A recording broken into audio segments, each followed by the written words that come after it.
لا لا لا. كات. يلا نجهز اللي بعده، نكس. يلا عايز 5 دقايق والاقي كله مظبوط، محدش يقف يرغي. انت واقف ليه كده؟ قلنا الموبايلات مقفوله في التصوير. بعزك يا استاذ، حضرتك كان انفعال الرعب مع الرفض على وشي زي بعض ولا الرفض كان اعلى شويه؟ اظبط وشك حاجه. ايه يا امين؟ وشك إيه؟ انت دوبلير كده كده، وشك مش هيبان، دي حتى تبقى عيبه في حقي. بص يا امين، ان شاء الله طول ما انا عايش وشك عمره ما هيبان في الشاشه. حبيبي يا ريس، والله العظيم تشجيعك ده هو اللي مخليني اعمل مشاهد بالعظمه والحلاوه دي. دلوقتي بقى اسلم القنبله لا لا لا لا لا, لا اوعى اوعى. إيه؟ قنبله ايه اللي تسلمها؟ انت فاكرها اكسسوار؟ دي مش اكسسوار، دي حقيقيه. نعم. انت عارف الاكسسوار دلوقتي عامل كام؟ الاكسسوارات بقت غاليه جدا، انما دي قنبله محليه اي حد يقدر يعملها. يعني انا هموت كومبارس ومنفجر، وده انا كده وشي مش هيبان في اي حته خالص بقى. ما تقفرش بقى يا امين، خلاص يعني خلاص، يعني انت اللي هتضيع السينما المصريه. ما قلنا لك هنبعت نجيب دلوقتي خبير فني يفك لك القنبله دي. طب هو حضرتك الراجل ده هيجي امتى بس؟ جاي ما تقلقش. ايه ده بقى يا امين؟ خلاص يعني عشان خد، عايز بريك ايه؟ شوفوه عايز ياكل ايه. حلولة. الله عايز.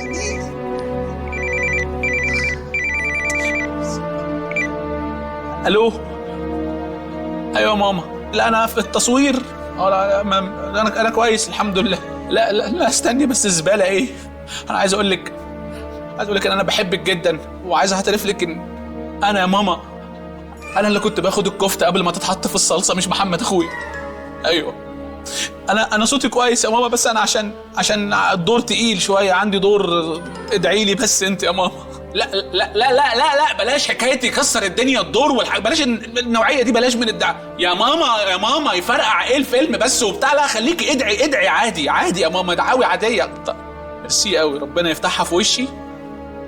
شكر يا حبيبتي، انت دعوتك مقبوله، وانا فهمت اليوم كده النهارده ماشي ازاي. خلاص طب انا هكلمك تاني حبيبتي، هكلمك تاني. يعني لا لو فيا ان شاء الله وقت هبقى اكلمك يعني لو ينفع. مع السلامه. مع السلامه.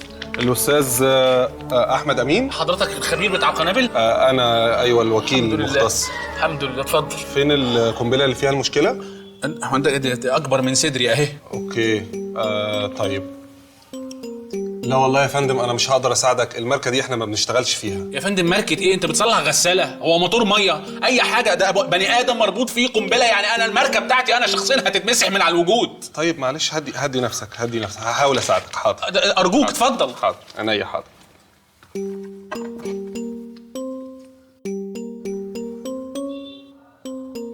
ألو؟ أيوة يا نسا عبير. لو سمحت اديني الباشمهندس هشام. قولي له باشمهندس سراج عايزك. طيب الله يخليك، ميرسي. ايوه يا باشمهندس هشام، ازاي الصحه عامل ايه والاولاد؟ الله يخليك. انا دلوقتي عند عميل وهو القنبله بتاعته مش من عندنا. يا فندم تخيل. لا مش نفس الماركه. اوكي طيب تمام. حاضر تمام. بص يا فندم، احنا هنفكها لك بس هتضطر تدفع مصنعيه اضافيه، ومش هنقدر نديك ضمان لانها مش بتاعتنا. يا بيه ضمان ايه؟ انا ضامن عمري اساسا يا حبيبي. ادفع لك اللي انت عايزه وخد اللي نفسك فيه. طيب حاضر، هدي اخلاقك، انا ما باخدش حاجه حضرتك، انت بتدفع للتوكيل. وبعدين عندك شكوى اتصل بالاداره، انا مالي انا. يا سيدي الشكوى لغير الله مذله، ممكن حضرتك تخلصني بس تفك لي الموضوع ده، خلينا نمشي. حاضر هدي اخلاقك. حاضر.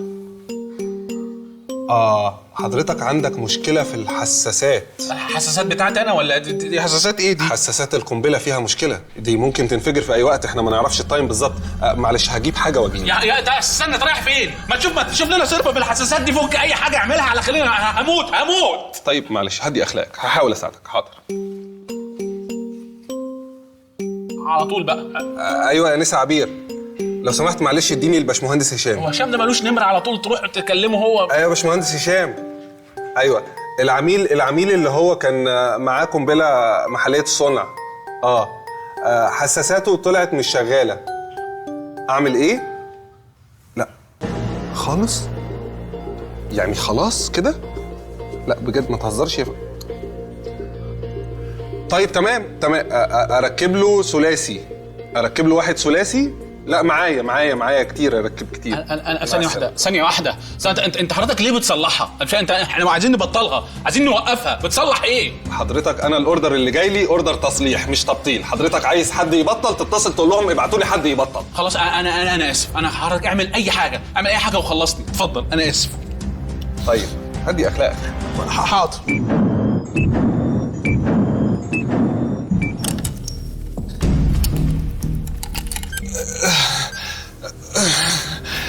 ايه الصوت ده؟ لا هي كده اشتغلت تمام، والحساسات والهزازات كله كويس. احنا كنا عايزين نسكتها. انت شغلتها بقت شغاله دلوقتي. معلش حضرتك بس لو تمضي لي هنا ان الحساسات شغاله. حساسات ايه؟ انا مش عايز دي شغاله دلوقتي. طيب ما حضرتك، ما اصل انا يعني هي تقريبا المفجر ده صيني وانا ماليش في الصين. مش فاهم يعني ايه صيني؟ يعني مش انا هموت بالرخيص؟ يعني ايه صيني؟ يعني هنحتاج الخبير الصيني يجي يساعدنا. يا عم هات اي حاجه، ابوس ايدك خلصني.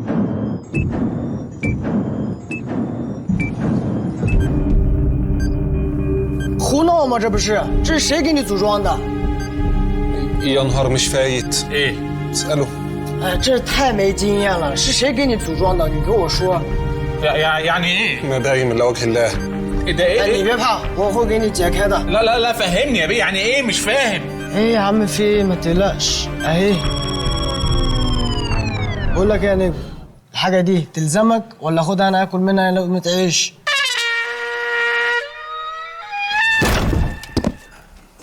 ده قلبه ضعيف جدا.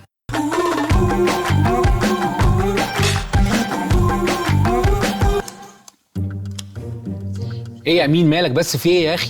قول لي يمكن اقدر اخدمك. لا بقول لك ايه، لا تخدمني ولا اخدمك، ما تجيبليش سيره الخدمات دي. انا عندي كابوس اليومين دول اسمه خدمات. خير بس في ايه؟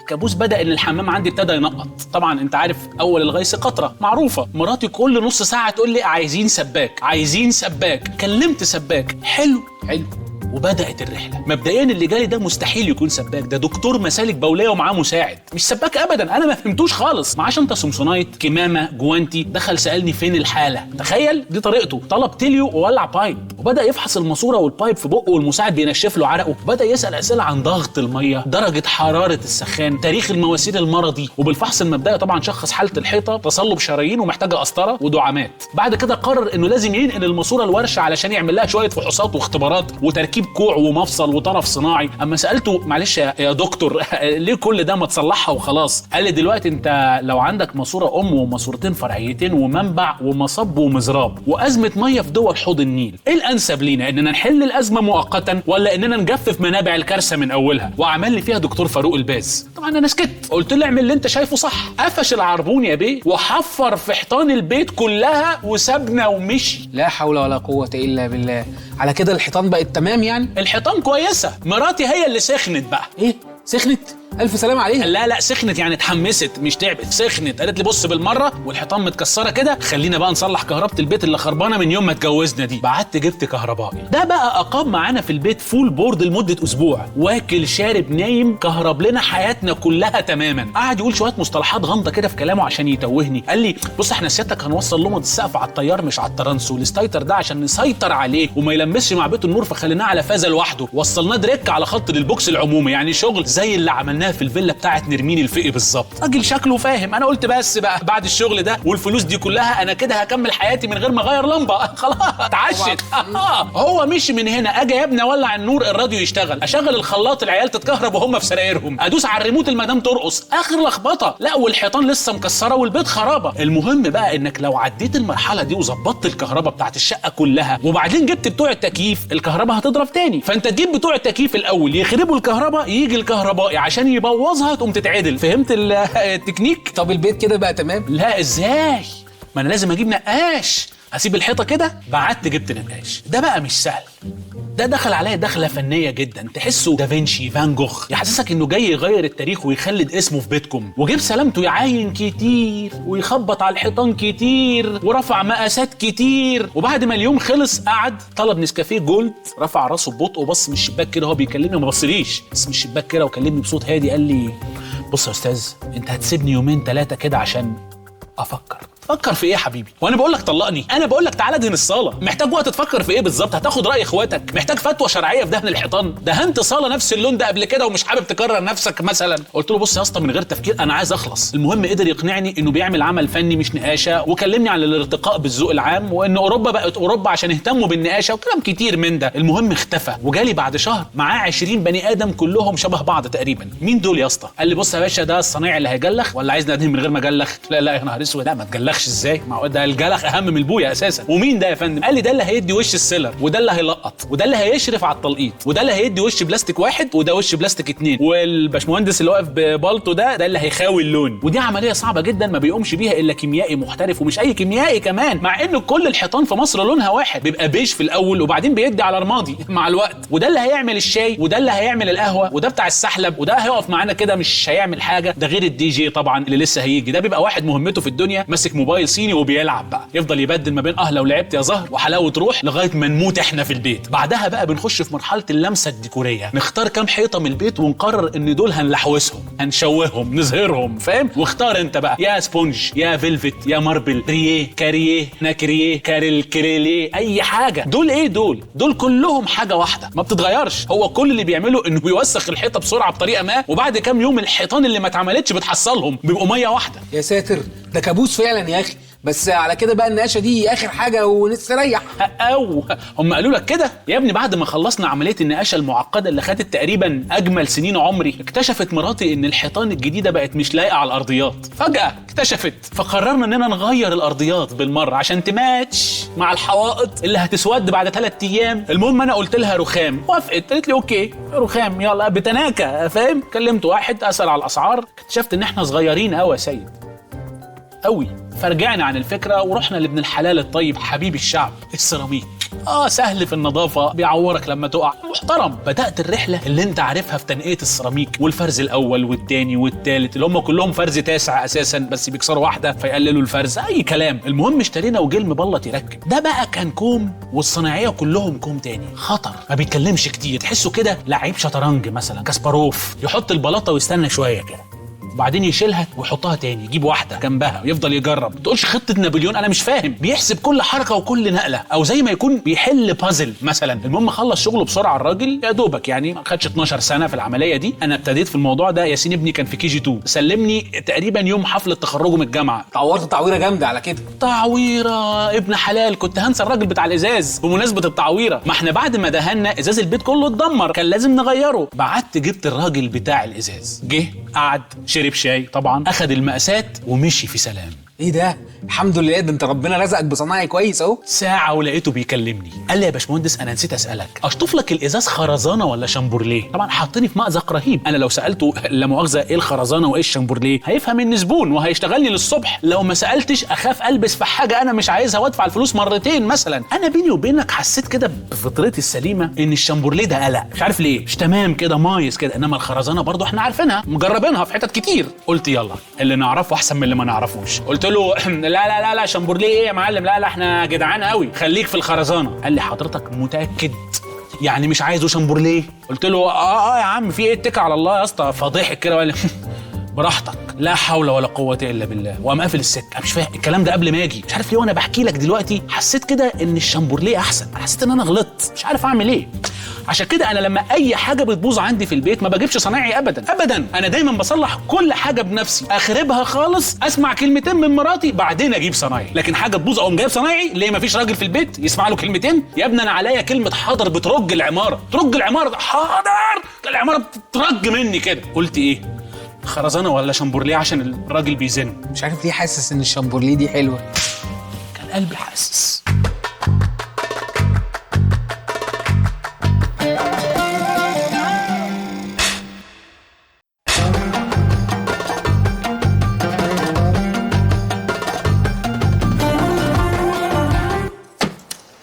اخي حاجه يا فندم، حضرتك هتملى الطلب ده، هتكتب اسمك يباع ورقم التليفون وش وظهر 4 ميات، وهتكير العمليه دي 35 ميه، وحسن خطك بليز. 35؟ طب ما ينفعش حضرتك املى الورقه دي وحضرتك تصورها كلها بعدين؟ يعني حضرتك مكنه التصوير دي بتطلع امضه اصليه؟ هو انا ساحي؟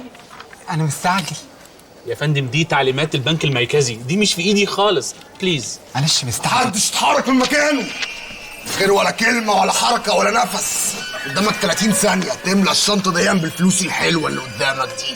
حضرتك مش شايف ان في عميل معايا؟ دويك لو سمحت. كان قدامك. انا متنازع على الدور، ربنا يوفقكم باذن الله. بيحتك. رقم حضرتك؟ رقم ايه يا حبي؟ هو انت مش واخد بالك في اللي في دي ده ايه؟ ده مسدس تقريبا، بس انا مش عارف ايه علاقه ده باليقم. انا عايز يقم. 9 مللي 16 طلقه وقفرت بدماغك دي 122 حته. انا عايز يقم. يقمك 26. اتفضل. طب اقتله ده يا ربي ولا ايه؟ هقول له قفرتك 120 حته قول لي رقم 26. رقم 26. انا يا حبيبي 26. استاذنك يا امي، معلش اخد الرقم ده منك. انت اللي هتخلص لي الحواله. معلش يا امي، هخلص السطو اللي في ايدي ده واخلص لك انا الحواله. اتفضلي يا ست الكل. طب يا حبيبي، اتفضلي اتفضلي يا ست الكل. اتفضلي. والرقم اهو. عايزك بقى تملى لي الشنطه دي على تمها. اظن على تمها يا فندم. لو حسبنا الاطياف بتاعت الشنطه من بره ممكن تشيل 2 مليون. الله اكبر. عايزك تملاها لي بقى على تمها كده من المترات الحلوه دي. اسف يا فندم، ده ضد التعليمات. اكتر من مليون جنيه محتاجه موافقه البنك المركزي. يعني لازم موافقه البنك المركزي عشان اخد اكتر من مليون جنيه. طب هات مليون جنيه ماشي. ما هو برضه يا فندم اكتر من 50,000 ما اقدرش اطلعهم من الفرع هنا، لازم موافقه مدير الفرع. ناديل وانا هخليه يوافق. معلش ناديل. للاسف يا فندم مستر يقفت النهارده موجود في البنك المركزي. شوف يعني ممكن حضرتك تروح له برضه البنك المركزي في شارع شقيق اللي هو عنده امن مركزي. انا لسه قايل لك الموضوع. اتفضل يا فندم. طب والعمل دلوقتي؟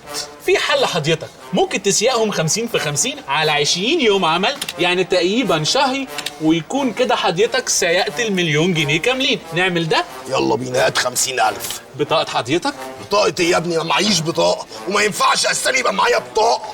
اقتلك انا دلوقتي ولا اعمل ايه؟ لازم بطاقة يا يابا. اقدر يساعدك يا يابا. طب استنى. الو. ها كيمو. ها حبيبي.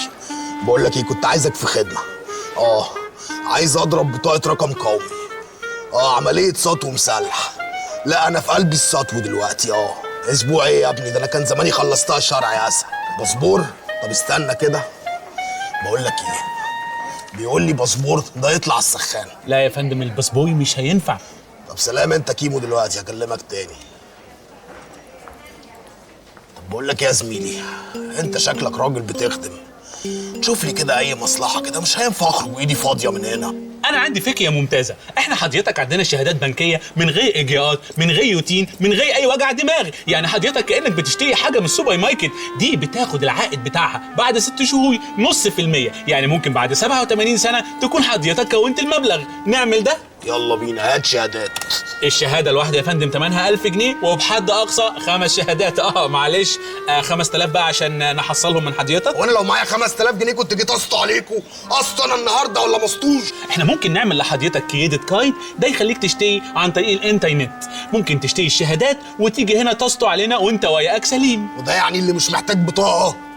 ممكن حضرتك نعمل الفيزا لحد معاه بطاقه، وبعد كده حضرتك تسيقها منه ونبقى ماشيين على الاجراءات. انت من الصبح عمال تلاوعني ومدخلني في حوارات وموافقات وبنك مركزي وقياده قايد. لا يا كيدت يا فندم، كيدت يا عم زي ما تتقال تتقال. انا دلوقتي عايز الفلوس. انا مش همشي من هنا من غير الفلوس. يا يابا اعرف اخدمك. يعني انا مفيش حاجه في ايدي. انا اسف. يا رقم 27. السلام عليكم. انا حرامي. ده مسدس. بطاقه هنا متكتته. شهاده الميلاد هنا بالتركيبه. متطعم امبارح في المصل واللقاح. تصريح البنك المركزي موجود. الشهادات اللي ب7 مليون جنيه اللي بدون فوائد اشتريتها. قلت لي بقى المليون جنيه اللي انا طالبهم منك من شهرين. ده راجل حرامي محترم. ويا سليم احيجني. خلاص انت جاي تسطو بعبط. بص لي هنا، اوعى تسطو كده تاني. احنا اسفين يا فندم، حضرتك من حقك تسيق فعلا، وده مبلغ 70 جنيه. معلش عشان اصلا السيستم واقع من الاول خالص، واحنا خصمنا منه العمولات والمصاريف الاداريه. اتفضل اتفضل. شكرا يا فندم، نورتنا. اتفضل. بلاش قيف. استنى انت وهو، تعالوا لي هنا. انتوا اخوات؟ رقم 28.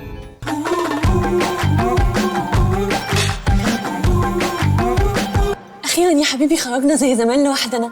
يلا بقى قول هوي من اللي كنت بتهويه زمان عشان تثبتني. ايه رايك في المكان هنا؟ لو مش عاجبك ممكن نغيره على فكره. الله يا محمد، قول كمان كلامك الحلو ده وحشني قوي. لا ده سؤال عادي على فكره، بقولك لو المكان مش عاجبك ممكن نروح اي مكان. اليوم بتاعك النهارده يا حياتي. لا لا لا نغير ايه؟ المكان كويس قوي، احنا ما صدقنا نيجي في الزحمه دي وكمان نلاقي ركنه. بس ما كانش فيه داعي خالص تتخانق مع السايس يا محمد عشان 2 جنيه. ده سايس بارد، وانت عارفه كويس انا ما بحبش حد يضحك عليا. خلاص يا حبيبي. بونسوار مدام، بونسوار مسيو، معاكم متر طلعت النهارده في خدمتكم. نتمنى لكم عشاء سعيد ومعده حديد وعمر مديد. نعمل تاتش رومانتك كده، شمعيه لذيذه يا ساتر. معلش انا اسف، خلاص من غير شمعه انضف، من غير شمعه. اتفضل يا فندم.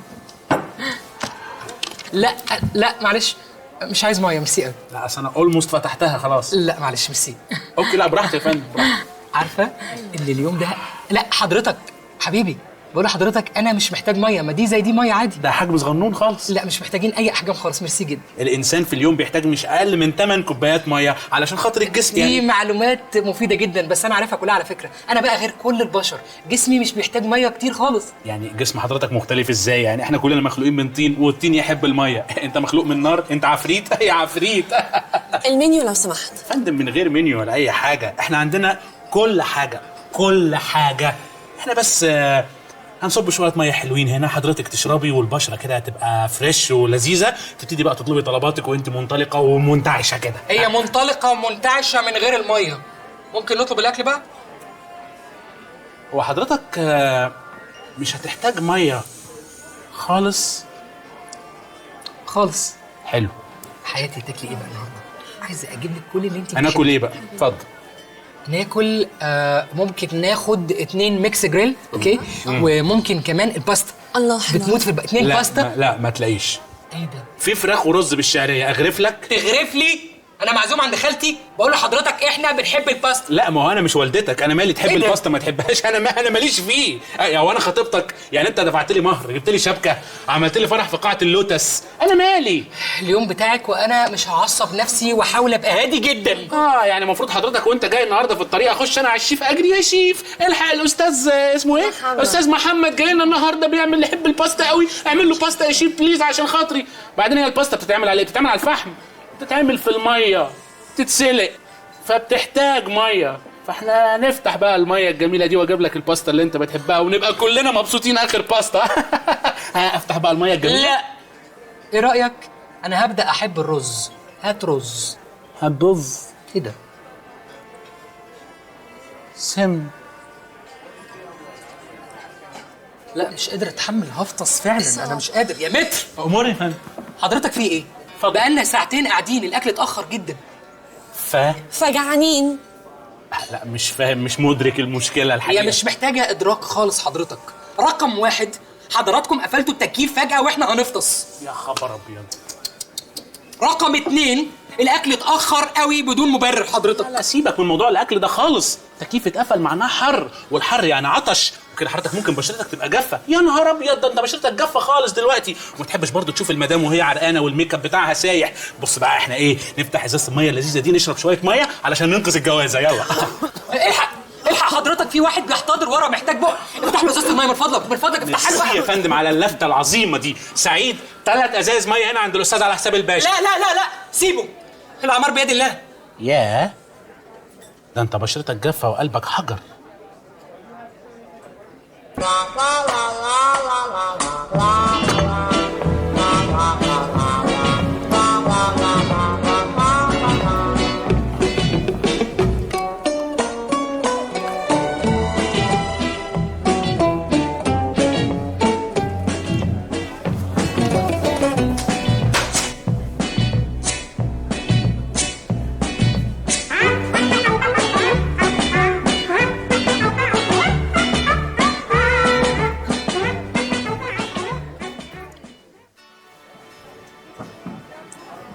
ايه ده؟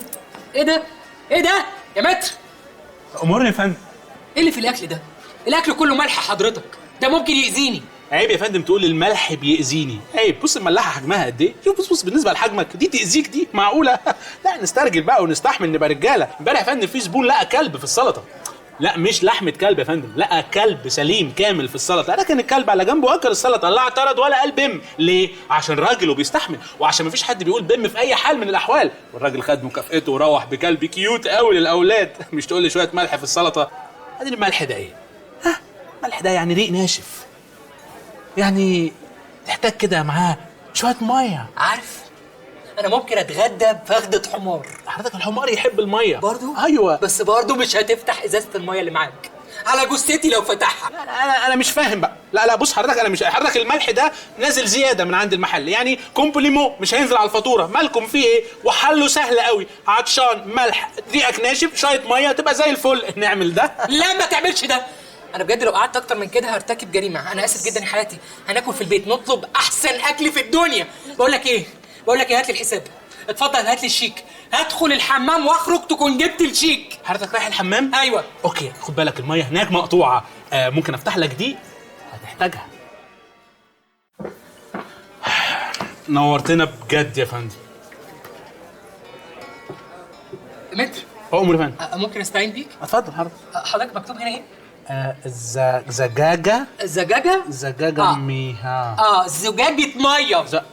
لا ما انا اضفتها يا فندم. اضفتها على الفاتوره. انا قلت لك 127 مره مش عايز ميه. لا يا فندم انا حطيتها على الفاتوره. عارف ليه؟ انك هتاخدها معاك بس هتعطش في السكه. لا مش هعطش والله يا فندم. اقول لك على حاجه، انت ممكن تزود ميه في العربيه عشان انت هتجيب وش سلندر لو سخنت. يبقى غرمت هنا وغرمت في العربيه. يلا بينا. لا انا بحط في العربيه ميه خضراء. طب اقول لحضرتك على حاجه، احنا ممكن وانت ماشي في العربيه تفتح ازازه الميه وترش على المدام، ترش على بعض الميه وتعملوا جو رومانسي ويا مجنون والحاجات دي، وانتوا محتاجين تقربوا من بعض الفتره دي ونرجع الميه لمجاريها. انا ما بحبهاش وبخونها مع اعز صديقتها.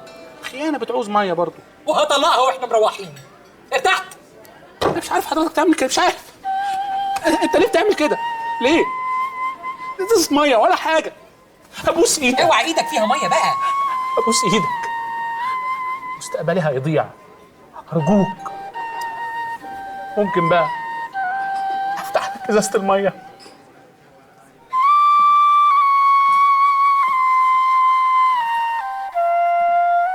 والله يا فندم انا عملت كل اللي اقدر عليه.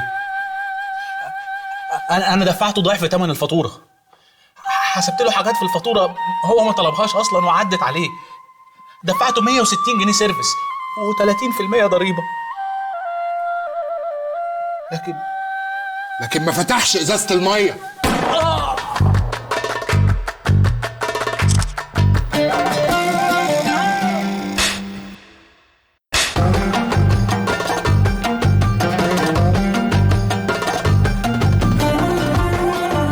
ساعات بحس ان بتوع خدمه العملاء بيعاملوني على اني عميل بمعنى جاسوس، يعني فاهمه، مش زبون. اللي هو عايز ايه يا عميل؟ عارفه الاحساس ده؟ فيهم انواع ظريفه طبعا وانواع صعبه قوي. في نوع بيعاملك معامله الضيف السئيل اللي طب عليه فجاه في وقت مش مناسب، والغدا على السفره مثلا، وهو بيلبس البيجامه علشان داخل ينام، حاجه كده. بيتفاجئ بمكالمتك، بيديكي وش بقى جبس كانك جايه علشان عايزه منه كارت مثلا علشان يوصلك بحاجه، ابنه يخش المدرسه، عايزه تاخدي منه واسطه مثلا. ده لما تكلميه تلاقي صوته نايم كده كانك كلمتيه في وقت القيلوله بتاعه، اللي هو مثلا الو يا فندم. ايوه معاك ابراهيم. ها انا كويس اتفضل يا فندم. ايوه. وفي بقى اللي بيعاملك بفوقيه وقلاطه كده علشان عارف انه صاحب فضل عليكي وروحك في ايده دلوقتي، بس هو راجل كريم يعني. ولو انتوا عملاء، احنا في خدمه العملاء يا سيدي. ارغي، وان كان لك عند العميل حاجه ياخدها. وفي واحد بتاع خدمه عملاء تحس ان من وهو صغير كانوا بيسالوه نفسك تطلع ايه يا حبيبي، فيقول لهم وكيل نيابه. ده بتعرفيه من ادائه في المكالمه، اللي هو اسم حضرتك ايه، رقم تليفونك، اول مره اتكلمنا، يا ترى عرفتنا عن طريق صديق، اسمه ايه، هو معاك دلوقتي، كنت فين من 12 ل6 مندوبنا عدى على حضرتك وما لقاش حد، كنت فين، رد. وفي واحد تحس ان هو كان نفسه يبقى دكتور، يعني تتصل تشتكي من الخدمه مثلا اللي تقرف ولا حاجه، تلاقيه يقول لك لا امورني يا فندم. حضرتك بتشتكي من ايه؟ لا ده احنا زي الفل، انت بس بتشوف غلاوتك عندنا. مالك، الجهاز بيسخن او بيرعش؟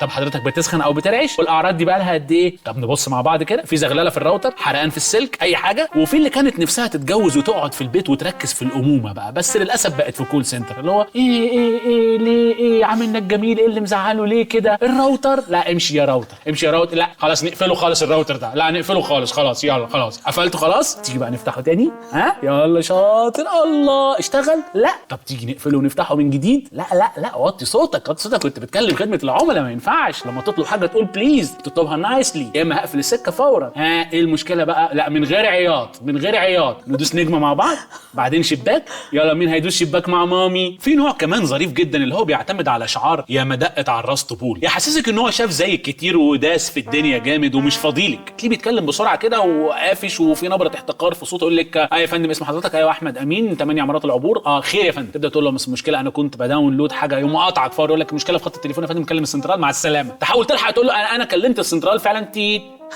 راح. ومحتاج 8 ساعات تانيين تختار في ارقام وتسمع قوايم واغاني واعلانات لغايه ما تسمع الجمله السعيده بتاعت للتحدث لاحد ممثلي خدمه العملاء اضغط 0 ويسيبوك على الهولد لغايه ما تموت. طب خد ودي معايا يا اخي. وعلشان نبقى حقانيين برضو بصراحه، في اصناف من العملاء بيبقى صعب جدا ارضائها او انك انت تفهميها او تتواصلي معاها. معلش يعني هنقول اللي لينا ولا علينا. عندك مثلا العميل المتردد، ده فعلا خطر جدا على اي خدمه عملاء. ده يطلع عينين خدمه العملاء علشان يقول له اصلا ايه هي المشكله. هو مش عارف يميز المشكله اللي عنده، حتى لو عرف خدمه العملاء ان هو يحل له مشكلته ما بيبقاش قادر ياكد هي اتحلت ولا لا. يكلم مثلا يقول لك الصوت عندي وحش قوي، او مش عارف هي جايز الداتا قطعه، او استنى غالبا التليفون هو اللي بايظ. خلاص تتحل المشكله، تساله يا فندم ها تمام كده؟ يقول لك انا مش عارف هو الصوت احسن شويه والداتا ابتدت تندع اهو، بس في مشكله خدمه الرسائل بطيئه او مش عارف، او ده فخ بقى وقع فيه بتاع خدمه العملاء. المكالمه دي مش هتنتهي غير لو حد فيهم عجز، ساعتها بس المكالمه دي هتنتهي. يعني مثلا في عميل تاني اللي هو ابا الغضب،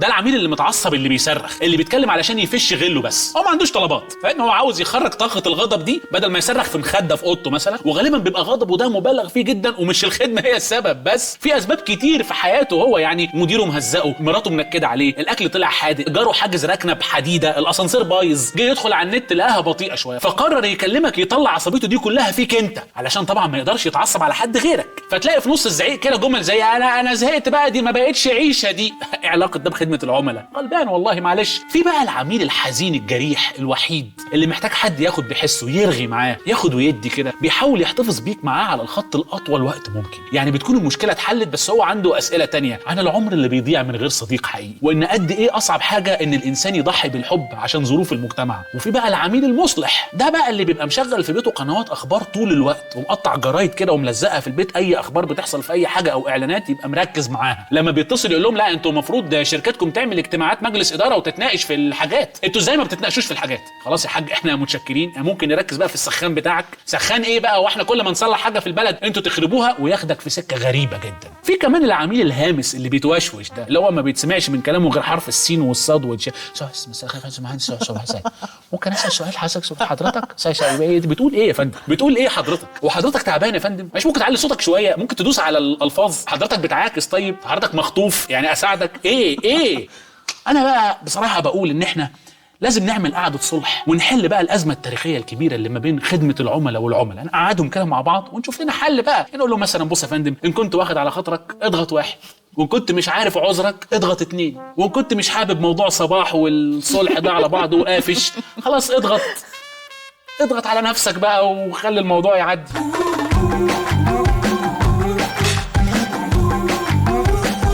الو فتو، ايه يا زميلي عملت لي في المصلحه اللي قلت لك عليها؟ لا 32 مين ديان مياش تنجيل السان ديان كنبه بقى بعد الالماني والعفرات اركب 32 يد اصحى يد كويس يد ما تكشف سكه هتكشف يا حاضر يا اسطى. يا زميلي طب يا صاحبي ماشي. طب شوف كده وقول في امان الله، في امان الله، في حفظ الله، في حفظ ما امان الله. سلام يا زميلي.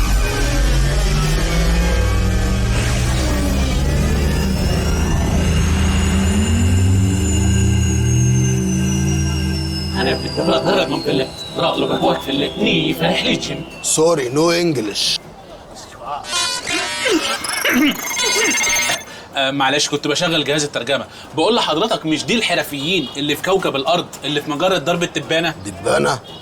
لا ده يعني الحرفيين اللي تبع اسم السلام. حضرتك كاتب انك بتصلح جميع انواع المركبات، انت فعلا بتصلح جميع انواع المركبات؟ ايوه بيه طبعا، جميع كل انواع المركبات، صيني الماني ياباني كوري كل حاجه. طب كويس. حضرتك انا كنت طالع بالمركبه دي من المجره هنا، لقيتها بتنتش جامد. انت مغير بوجيهات قريب عشان البوجيهات اللي في السوق كلها مضروبه. افندم يعني عندك ايه لا مؤاخذه القصه ايه؟ ما انا بقول لحضرتك حاولت اجرجرها لاقرب محطه فضائيه، مفيش فايده، عطلت بيا هنا ودلوني عليك. ممكن تبص لي عليها معلش؟ هي فين لا مؤاخذه المركبه دي؟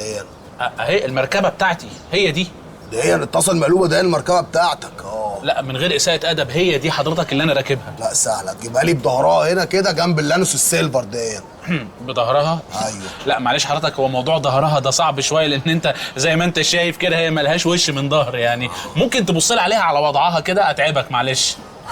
من عينيا ماشي حاضر، عشان انت جاي من بعيد والله. الله يكرمك. اصلك برضك انا زيك كده في الاساس اصلا من شبرا. منين؟ من مسره. لا بقول لحضرتك المجره مش مسار.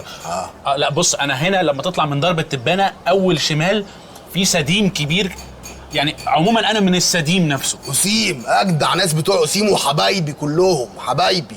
ولا بلدوس يا والجهاز وهات شاي للكائن. جيب لك شاي اخضر؟ لا لسه طفيها. تفتح لنا كبوتك؟ لا ايه يا اسطى الكلام ده؟ يا اسطى الكبوت يا اسطى، غطا الموتور فيه. لا بقول لك ايه، انا غريب وجاي في حمايتك، ما غطا الموتور يا بيه، الموتور قلب المركبه اللي بيمشيها اساسا. قلب المركبه. أيوة. لا معلش، هي بص هي نظام حديث نسبيا، يعني دي من كوكب فيرنا اللي هي بتبقى جرايه وصاجها خفيف. أيوة. يعني حضرتك دي شغاله بالطاقه المغناطيسيه، مفيش موتور. دهان مغناطيس، نظام مغناطيس. مغناطيس؟ ايوه. معلش ثانيه واحده خليك معايا، انا اسف، مكالمه بس. ايوه يا زهره. ايوه حبيبتي. ايوه حبيبتي، معلش انا عطلت في كوكب الارض، ما بتصرف اهو، رحت لحد بتاع صيانه وربنا يسهل. لا زهره انا خلقي ضيق، مش ناقص طلبات. اعدي على كوكب نبتون ليه يعني دلوقتي؟ عشان اجيب شاي نبتون. لو سمحت يا زهره اقفلي اما اشوف الكائن الفضائي ده بيعمل ايه في المركبه. يلا مع السلامه. مع السلامه. ايه الاخبار يا اسطى؟ اقول لك حالا. شفت بقى يا صاحبي؟ شفت اسم الكريم ايه؟ خضره حضرتك. ده هي المايه الخضراء اللي فيها خلاص بتجيب اخرها. كويس ان هي ما جابتش معاك وش سرندل، احنا هنزود لك ميه خضراء ونمشيك. معلش حضرتك، ده المج بتاعي وده مشروبي المفضل، تفاح، يعني ملوش علاقه بالمركبه خالص. يعني ده مش ميه لادياتير؟ انا ما اعرفش ده ايه اصلا. طب يبقى قلل منها بقى عشان هي اللي مبهدلاك كده شكلها. اي حاجه شق ريقي بس من حر النيازك اللي احنا فيه ده. ماشي، لا حاضر. ايوه. شوف يا اسطى، لما ايه تبص على كل حاجه وتدقق تعرف العيب فين على طول. الحمد لله. هي المبينه. ماشي، دي هتجيبها لنا، جيب لنا غيرها استيراد او هات جديد، انت حر، بس الجديد كله صيني ما يكملش معاك مشوار. انا بقول لك يعني عشان تبقى انت ايه تعمل حسابك. اجيب دي من انهي حته؟ اعمل ايه؟ هقول لك شايف الشارع ده هو اللي هناك ده؟ ماشي، هتمشي فيه النص وكده، هتسال على فيتو بتاع ال 32، هتقول له انك جاي من طرفي. فيتو؟ ايوه فيتو. ماشي، بتاع ال 32. اوكي. ماشي، هتقول له ايه عايزين زي دي بالظبط. تمام. ملي زياده ملي ناقص مش هتركب، وتبوظ الدنيا. طيب حاضر. ماشي، وخليه ايه يتاكد من الرقم. انا الحقيقه اللغه دي انا مش فاهمها، بس ايه بس يتاكد من الرقم. ماشي، انا هقول لك فيتو. فيتو. اوكي. فيتو يلا. فيتو. في امان الله يا باشا. حاضر يا اسطى. طريق السلام. بيقول لك مفيش سربنتينه، بس السربنتينه بتاعت ال 32 2000 ممكن تركب عليها. لا وتبقى احسن كمان وتظبط معاك استهلاك البنزين، تخليها ايه. طب الحمد لله. يلا. لا بس اقول لك على حاجه معلش، لان العيب مش في دي، العيب في الكتينه. روح قول له كتينه. كتينه. هقول له كتينه. حاضر. تمام. خد تعالى اقول لك حاجه يا عم خضر. يا اسطى. قول تاني كده. كتينه يا اسطى. كتينه. يلا الله يخليك، وحياه والدك انجز عشان الدنيا بتليل. حاضر. نلحق. حاضر يا يلا اسطى. لو عايز تروح يلا. حاضر يا اسطى. لا ده انا عايزه لادياتير، اكسيراتير، كوافير، شوفير، كولدير، كبالن، كتاوت، كذلك كهارب.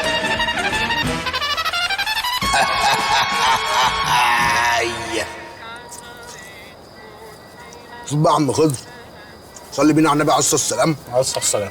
المركبه بتاعتك دي يا صاحبي خلاص فتحت بقها، واخد لي بالك هتبلع اي فلوس معاك. هتبلع؟ يعني ايه؟ بقى الثقب اسود؟ انت راجل بتاع فضاء وهتفهم. دي يعني هتنحي الوبرك، هتسيبك على الاسفلت. يا ثقب الاسود يعني. طب هنعمل ايه يا اسطى؟ دي عليها اقساط، ده انا جايبها بمبلغ فلكي. معلش انا عندي فكره، انا هفور لك دي خالص، ابيع لك بيعه حلوه، وعندي اللي اشوطها له ايد ورجل يا صاحبي واجيب فيها قرش حلو، وادخلها لك في مركبه جديده نوفي، واخد لي بالك بحالتها لسه، والنهارده يا عم تبات في السديم. والله يا اسطى انت طلعت عليا السديم والجديد. عسل يا عم خضر حبيبي. عسل، خد دقه حبيبي، خد دقه، كل بر نفسك يا حبيبي. الدقه دي حطها عليه ده اهو. اجيب لك بصل اخضر، سلطه خضراء. ربنا يبارك لك. ماشي يا حبيبي. الو فتو يا حبيبي، عامل ايه؟ كنت عايزك في لقطه يا صاحبي. بص يا سيدي، في كائن حبيبي والله العظيم، بص واقع في عرضك. لا زبوني يا جدع، بقول لك اخويا وعايز اعمل معاه الصح. ايوه حبيبتي. ايوه، لا انا راجع في الطريق خلاص. لا صلحت ايه وانا عبيط؟ انا اشتريت مركبه جديده تحفه، الراجل حط لي فيها MP3. لا انا ما اعرفش ايه الام بي 3 ده، بس هو واضح ان هو حاجه جامده. بصي صح بلوتو عشان انا جايب فطير من واحد عمر وخلاص. بصي احنا لازم نعزل الارض. الناس هناك مش معقول، شياكه، ذوق، ادب، اخلاق، ده غير ان هم بيعملوا شغلهم زي الفل.